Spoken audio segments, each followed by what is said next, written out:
આજે અમે વાત કરીશું એક એવા ફળ વિશે જે ખાસ કરીને ઉપવાસ દરમિયાન ખૂબ જ ઉપયોગી સાબિત થાય છે તો તે છે સિંગોડા અને સિંગોડામાં એવા પોષક તત્વો ભરપૂર માત્રામાં છે જે પાચન સુધારે છે, શરીરને હાઇડ્રેટ રાખે છે અને વજન નિયંત્રણ કરવામાં મદદ કરે છે. તો આ સાથે જ હાડકા, હૃદય અને ત્વચા માટે પણ ખૂબ જ વરદાન રૂપ સાબિત થાય છે.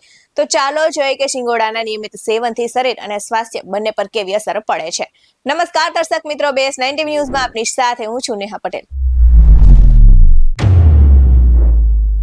સિંગોડા પોષક તત્વોથી ભરપૂર હોય છે અને જે પાચન સુધારે છે, વજન ઘટાડવામાં મદદ કરે છે અને શરીરને હાઇડ્રેટ રાખે છે. તો રોગ પ્રતિકારક શક્તિ વધારે છે અને આ સાથે જ તેમાં iodine, manganese, potassium, calcium, vitamin C જેવા તત્વો પણ જોવા મળે છે. તો થાઇરોઇડ, હૃદય અને આ સાથે જ હાડકાને મજબૂત બનાવે છે અને આ સાથે જ બ્લડ સુગરને નિયંત્રિત કરવામાં મદદ કરે છે. તો ખાસ કરીને ઉપવાસ દરમિયાન તે ઉત્તમ વિકલ્પ છે. અને આ સાથે જ શિંગોડા ખાવાના મુખ્ય ફાયદાની વાત કરવામાં આવે તો પોષક તત્વોથી શિંગોડા ભરપૂર હોય છે અને ડાયટરી ફાઇબરથી ભરપૂર હોવાથી તે પાચનમાં મદદ કરે છે, કબજિયાત દૂર કરે છે અને આંતરડાના સ્વાસ્થ્યને પણ સારું કરે છે.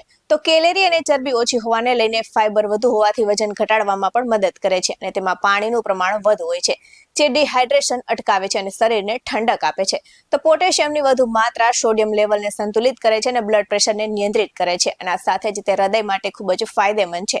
તો આયોડિન, મેંગેનીઝની હાજરી થાઇરોઇડની સમસ્યા માટે મદદરૂપ થાય છે. આ સાથે જ કેલ્શિયમથી ભરપૂર હોવાથી હાડકા અને દાંતને મજબૂત બનાવવામાં મદદ કરે છે. તો આ સાથે જ ઓછી ગ્લાયમેમિક ઇન્ડેક્સને કારણે તે સુગર લેવલને તરત જ વધારતું નથી અને ડાયાબિટીસના દર્દીઓ માટે પણ સારું ગણવામાં આવે છે.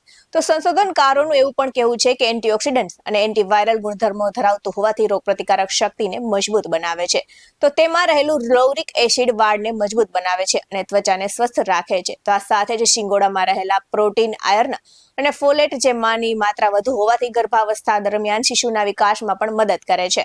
તો કેવી રીતે ખાઈ શકાય? તો શિંગોડાને કાચા, બાફેલા, શેકેલા અથવા તો તેના લોટમાંથી રોટલી બનાવીને પણ ખાઈ શકાય છે અને ઉપવાસ દરમિયાન તો તેનો ભરપૂર ઉપયોગ થાય છે. અને આ સાથે જ શિંગોડાના લોટમાંથી અવનવી ટેસ્ટી મસાલેદાર વાનગીઓ પણ બને છે, જેમ કે ખીર, પેટીસ, બરફી, વેફર, ફરાળી ઢોસા અને મસ્ત મજાના ભજીયા પણ આજકાલ તો બનાવવામાં આવે છે. આવા જ વધુ અહેવાલ સાથે ફરી મળતા રહીશું. તમે અમારી યુટ્યુબ ચેનલને સબસ્ક્રાઇબ કરવાનું અને અમને ફેસબુક અને ઇન્સ્ટાગ્રામ પર ફોલો કરવાનું ભૂલશો નહીં. બાકી નવી અપડેટ્સ મેળવવા માટે આપ જોતા રહો BS19 ન્યૂઝ. અહીં આપવામાં આવેલી જાણકારી વિવિધ નિષ્ણાતોના જણાવ્યા પર આધારિત છે. BS19 ન્યૂઝ આવી કોઈ પુષ્ટિ નથી કરતું. નમસ્કાર.